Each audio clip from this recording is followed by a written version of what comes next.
Hello students, we are continuing MCQ based on case scenario. This case scenario is based on financial instruments under Ind AS 32, 107 and 109. Here major topic is our financial liability for loan taken from parent company. So let us see that are given in this scenario. So we are given that Week Limited, which is fully owned subsidiary company of Strong Limited, approached the Strong Limited for an interest-free loan for mitigation of its financial difficulties. Strong Limited provided a loan to Week Limited on the following terms and conditions. Nature of loan is interest-free. Amount of loan is rupees 60 lakhs. Date of disbursement of loan is 1st April of current financial year and loan period is 3 years. And loan is repayable by Week Limited at the end of 3rd year. तो ये आपको data mention किए हैं and further it is given that market rate of interest for similar loan for both the companies is 8% per annum and present value factor of ₹1 is given at the end of 3rd year at 8% per annum 0.7938. तो अब आपके पास different MCQ हैं. तो सबसे पहले आपको determine करने हैं determine amount of financial liability for loan from strong limited to be recognised by weak limited at date of disbursement of loan. तो that is equal to present value of future cash flows. तो पहले देखो data mention करते हैं. Data आपको दिया है company है वीक लिमिटेड. सो एक है taken loan in 0 time period and this is interest free loan. इसमें मेन पॉइंट क्या है कि आपका ये इंटरेस्ट फ्री लोन है and this is from parent company. तो आपने अपनी ही पेरेंट कंपनी से लिया है. अमाउंट आपको मेंशन किया है ₹60 lakhs. तो मीन्स 3 साल का लोन है आपका और कोई इंटरेस्ट आपने पे नहीं करना है. बट अबाउट इंटरेस्ट तो no interest will be paid. Interest आपका 0 है. तो आपने लोन की रीपेमेंट करनी है at end of 3rd year. तो this is repaid in 3rd year. अब जो मार्केट का रेट ऑफ इंटरेस्ट है वो आपको मेंशन किया है 8% पर एनम एंड इससे PV factor is also given for 3 years. क्योंकि लोन आपने सिर्फ 3rd year के एंड में रीपे करने हैं तो हमें PV फैक्टर भी सिर्फ 3 सालों के चाहिए. वो आपको दिया है 0.7938. तो डिटर्मिन करते हैं देखो MCQ number 1. What is the value of financial liability for loan from parent company in the books of Week Limited? तो वीक लिमिटेड ने लोन लिया है. इसको हम वैल्यू करेंगे at amortised cost and this is equal to present value of future cash flows. Cash flows आपके एक ही होगा जब आप रीपेमेंट करेंगे 60 लाख की. तो इसकी आप कर दो प्रेजेंट वैल्यू कैलकुलेट इनटू कर लीजिए 0.7938. तो ये अमाउंट आ जाएगा आपका amount of financial liability into 0.7938 is ₹47,62,800. So now you can see which option is correct. Answer is option number C. The second MCQ they are asking you. So discuss the treatment of difference in the loan amount and our amount of financial liability which is recognized by Week Limited. तो अब आपने देखो आपने loan का amount है आपका 60 lakhs but आप books में लाइबिलिटी रिकॉग्नाइज कर रहे हैं 4762. विच मीन्स आपका जो डिफरेंस आ रहा है जैकी की कमिंग को भी ₹60 lakh. तो this difference is ₹12,37,200.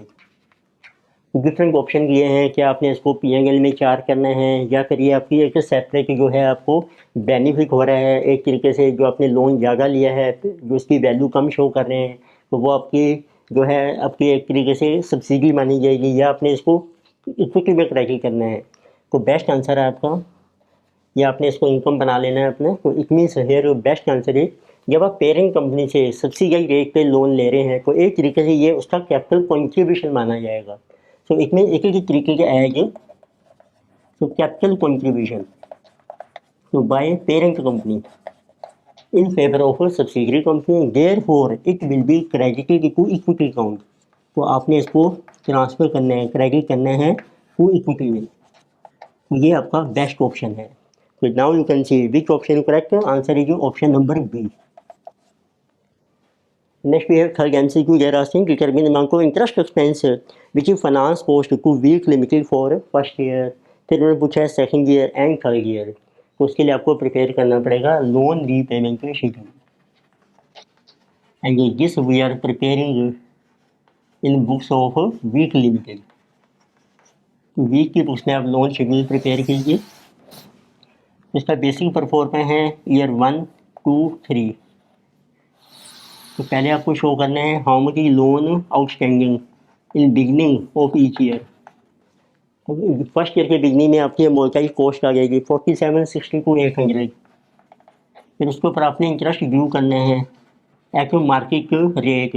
Market rate है आपका 8%। फिर आपने शो करनी है जो आपने रीपेमेंट की है, चाहे वो आपने इंटरेस्ट पे किया है या कोई लोन का अमाउंट रीपे किया है, तो then you will get balance है। तो पहले साल देखते हैं आपका इंटरेस्ट है 4762,800 इंटू 8%, 381,024। रीपेमेंट देखो इंटरेस्ट फ्री लोन है, कोई इंटरेस्ट पे नहीं करना है, कोई प्रिंसिपल आपने रीपे नहीं करना है, तो इतने ये इसमें ऐड हो जाएगा आपका। अब टोटल लोन आपका बन जाएगा बुक्स में 5143 8,824। अब इसके ऊपर आपका इंटरेस्ट ड्यू हो जाएगा 8%, तो जिसमें नहीं 411,506। तो सेकेंड ईयर में ये आपका इंटरेस्ट ड्यू हो गया। Again you see there is no repayment, तो कोई आपने इंटरेस्ट नहीं पे करना है, कोई प्रिंसिपल नहीं। इट मीन्स ये आपका ऐड हो जाएगा इसमें। तो this total has become 55 lakh. तो अभी आपका लास्ट ईयर है, तो इसमें देखो कि रीपेमेंट क्या है, इंटरेस्ट को पे नहीं करना है, पर जो लोन था आपका 60 लाख वो हमने अब फुल अमाउंट रीपे कर दिया है। तो इट मीन्स लास्ट ईयर में जो डिफरेंस है तो वो आपकी इंटरेस्ट की कॉस्ट आ जाएगी। तो इंटरेस्ट कॉस्ट की 444,670। तो अब आप देखिए हम आंसर कैलकुलेट कर सकते हैं MCQ नंबर 3 में। वकील की इंटरेस्ट कॉस्ट जिस फॉर ईयर 1। तो ईयर 1 में आप देखिए आपको इंटरेस्ट कॉस्ट है ₹381,024। यानी MCQ नंबर 4 वकील की इंटरेस्ट कॉस्ट फॉर ईयर 2। तो ईयर 2 में आप देखिए आपकी इंटरेस्ट कॉस्ट है ₹411,506। तो एक तरीके से आपका पूरा शेड्यूल ही उन्होंने पूछ लिया है, तो आपने सब आंसर कर देने हैं इसी में। नंबर 5th MCQ वकील की interest cost for year number 3। तो दिस अमाउंट इज ₹444,670। तो now you can see which option is correct. तो फर्स्ट केस में है आपका ऑप्शन नंबर C। तो then it is option number B and then it is option number A. So in this lecture we have discussed case scenario based on financial instruments under Ind AS 32-107-109 with major focus on financial liability for loan taken from parent company. Further copy we will continue in the next lectures. Video आपको अच्छी लगती है subscribe कीजिए, recommend कीजिए, share कीजिए।